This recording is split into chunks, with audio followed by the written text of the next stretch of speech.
तो सभी सेवक भाइयों एवं बहनों को मेरा नमस्कार। 12 साल सुनने में तो बस एक समय की गिनती लगती है, लेकिन क्या आप जानते हैं कि हर 12 साल में हमारे जीवन को शुद्ध करने का एक सुनहरा अवसर मिलता है।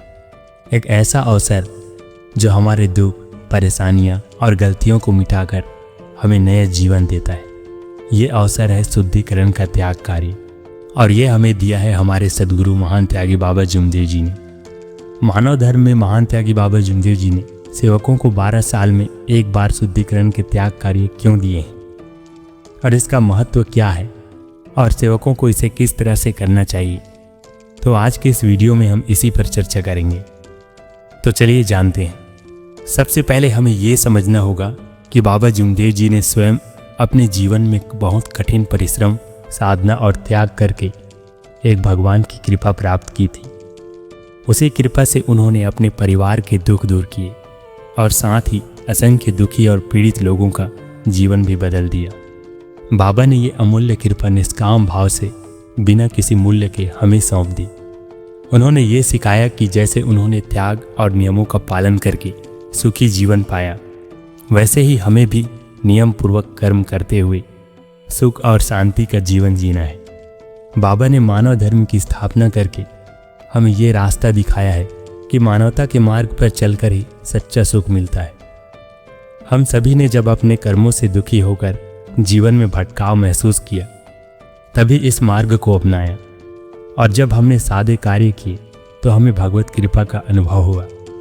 लेकिन सवाल ये है कि त्याग क्या है और इसमें किन बातों का ध्यान रखना जरूरी है।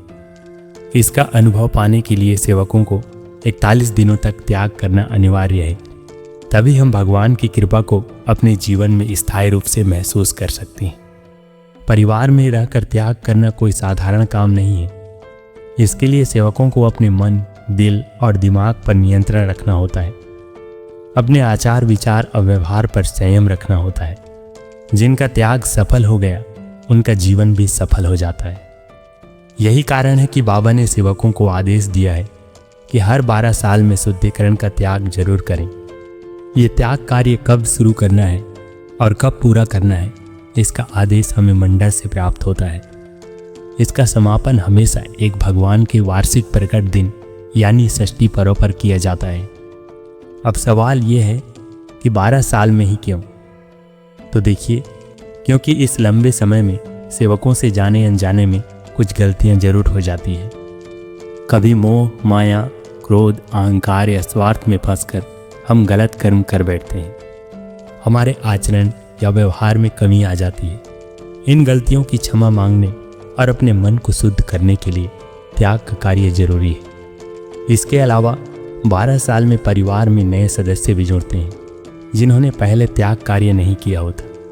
उन्हें भी इस अनुभव की ज़रूरत होती है ताकि वे समझ सकें कि त्याग का महत्व क्या है और इसे कैसे किया जाता है। हमारे सद्गुरु महान त्यागी बाबा जुमदेव जी दूरदर्शी और जानकार थे।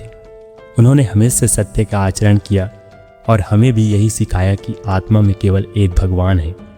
इसलिए उनके वचन मानवता के हित के लिए अमूल्य हैं। बाबा जानते थे कि सेवक त्यागी होते हुए भी कई बार अज्ञान और मोह में फंस जाते हैं। वो ये भी जानते थे कि मानव शिक्षित होकर भी अपने कर्तव्य को भूल जाता है और स्वार्थी होकर दुख का भागीदार बनता है। इसलिए बाबा ने सेवकों की भूलों को क्षमा करते हुए हमें फिर से सही रास्ता पर लाने के लिए 12 साल का शुद्धिकरण त्याग कार्य दिया। यह एक अवसर है कि हम अपने बुरे कर्मों को त्याग कर नया जीवन शुरू करें। सेवक अगर इस त्याग कार्य को सही ढंग से करते हैं तो उन्हें भगवत कृपा जरूर मिलती है और जीवन में स्थायी सुख आता है। लेकिन अगर सेवक जानते हुए भी गलत कर्म करते हैं तो उनका जीवन बार बार दुख में फंस जाएगा और फिर उन्हें अगली बार तक इंतजार करना पड़ेगा। इसलिए सेवक को चाहिए कि वो तुरंत अपने गलत कर्मों को छोड़कर सत्य और त्याग के मार्ग पर चले, तभी भगवान उनका साथ देंगे। बाबा ने त्याग के नियमों को लेकर बहुत स्पष्ट आदेश दिए हैं। इनमें किसी भी प्रकार की ढिलाई या लापरवाही स्वीकार्य नहीं है।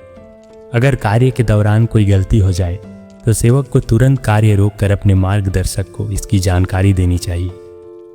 त्याग कार्य हर उस सेवक को करना चाहिए जो इसे करने में सक्षम है।